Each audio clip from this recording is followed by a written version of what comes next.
Undersea for deep and calm relaxation. Okay, let's try that. That sounds good. Alright, like, what did we have going on here? We had some questions. What happened? Is he alive? Where is he? How do we get there? How do we get him out? Okay. Is there a time limit? Is Althara in the sky? Can the Akubans track him? Why doesn't the crystal ball work? Maybe it's because we're in the Forbidden Zone. Maybe speak to some Felumbra clerics. Maybe they can track his soul or something. Okay, how do we find out what happened?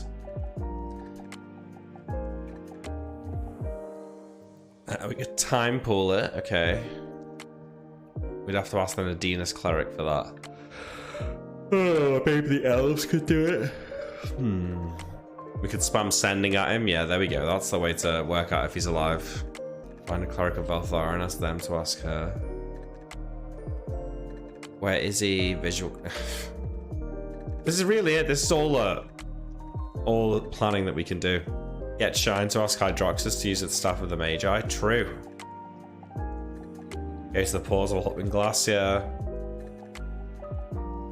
We could go to the astral plane by teleporting into an object. Ooh, fucking hell. But yeah, it's not looking... I just feel like it might be a little bit cheap for Neil to bring him back, but maybe not. Just have a little read of the bag of holding again. Living creatures can be placed in a bag of holding provided they don't exceed its volume and weight restrictions. If the bag is left open, living creatures kept inside can breathe normally.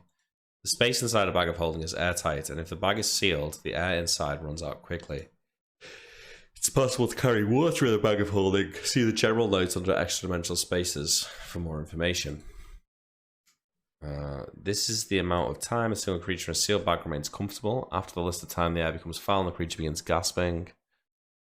Okay. This shows the amount of water the bag can hold. Note that water is heavy and a bag carrying the list amount of water only appears to be about 10% full. As far as its cubic capacity is concerned, this makes it very easy to exceed the bag's weight limit and destroy it. Okay, let's look at...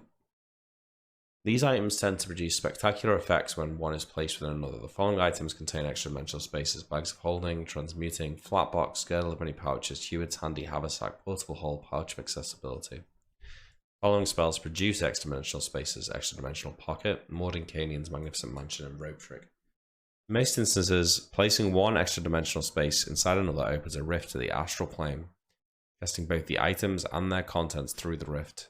The items and anything contained within them are scattered randomly in the infinite depths of the astral plane. A wish can recover the contents of the extra-dimensional spaces, and it is possible that creatures held in the items might eventually find their way off the astral plane. Grand anus. Grand anus. Such a phenomenal and enthralling anus as yourself. To subscribe to me is flattering, is all I can say. Since all objects within the extra-dimensional space are scattered randomly, a creature cast into the astral plane through a rift does not have any better chance of recovering lost items than any other creature. A creature carried to the astral plane through a rift retains its possessions, but other loose items within the extra-dimensional space are randomly scattered. For example, a party of adventurers decides to cast a rope trick spell to create a safe haven where they can rest and sort a huge pile of coins they have found. Unfortunately, one of the characters has a bag of holding. Excuse me. Which contains several pieces of equipment and treasure. When the bag of holding enters the rope trick, both spaces are sucked into the astral plane. The characters occupying the rope trick are dumped in random locations in the astral plane.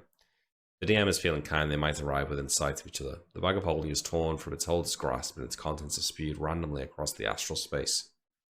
Portable holes can produce more dramatic effects. If another extra-dimensional space is placed in a portable hole, an astral rift opens as described above.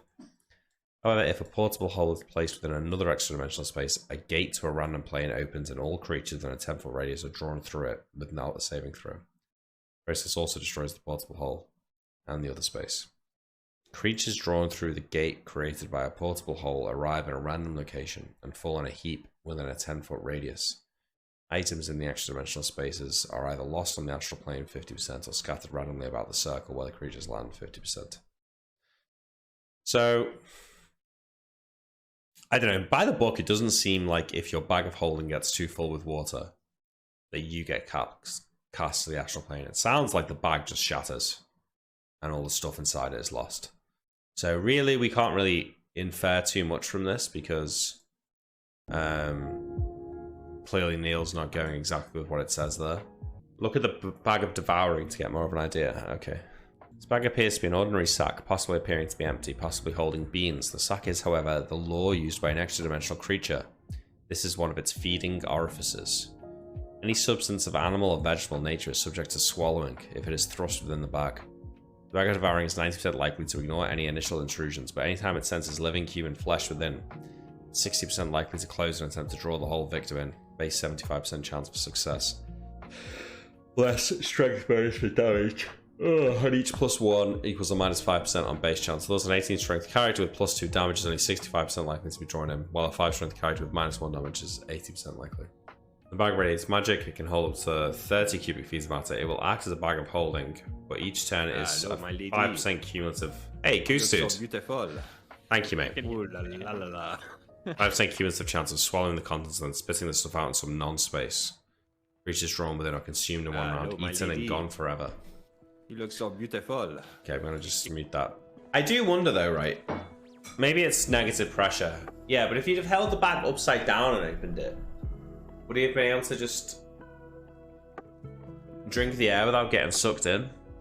But I guess the low pressure inside the bag would be so low that the water would just rush in. If he held it outside the water, yeah, I mean, I think that maybe would have been his best chance. And he could have argued for less damage. But he was in a really, really tough spot. And it's like, there was no like easy answer to what he was trying to do. If we had a staff of the Magi, we actually could just travel to the astral plane. Well, chat, has anyone got any... Problem is there is no astral plane in Neil's world. Do we know that as a fact? Check Regal Goblins. Oh, right, okay. Ah! You need to get the spell that lets you talk to extra-dimensional beings. Maybe. That's a good idea, Felt Terror. I'm going to write that down. That's a good one. Test Recall Amulet. In Ethereal Plane. How will you get to Ethereal Plane? I'm sure we can find a scroll or Arc Zombar or get a cleric to cast it. It's got to be pretty straightforward. So, maybe it's random where he is. If it's random, he could be on any one of these. There's a decent chance that if he's in the plane of earth, then maybe he'll survive. If he's in the plane of water, he'll probably die. If he's in the plane of fire, he'll probably die. He's in the plane of air. Okay, sounds like he would live if he was in the plane of air. He could also be in one of the borders here. Bordering the planes of earth and water are the remains of all life that has died in the elemental plane of water. Most of this material is soft silt, creating a semi-liquid viscous material that slowly becomes more dense until you arrive at the plane of earth. Where fire meets earth is a blackened and charred wasteland of hot rock. Occasionally the plane of earth will quake, opening small fissures that reach out into the plane of fire. Okay. Well, the thing is, Candy, there's nothing to talk about, dude. I mean, we already did it. Like, this is really like as far as it gets for planning to save Anton. So I know you all want to talk about. I know you all want to talk about it, but really, I'm just refreshing myself before tomorrow because I think we've exhausted it. How about planning for arguing with Neil for better loot? I'm just not going to do that. I'm just not going to do that. Neil knows the reasons why there should be loot. I will say to him, it is a bit strange that Clertus told us that there would be loot there. And there isn't. But, I mean, what do you get? Like, that's not a argument you were going to win through arguing. Like, the dragon's not suddenly going to have a shitload of loot because you argued with Neil. Your best chance of getting that is talking to him off screen and saying this is kind of bullshit.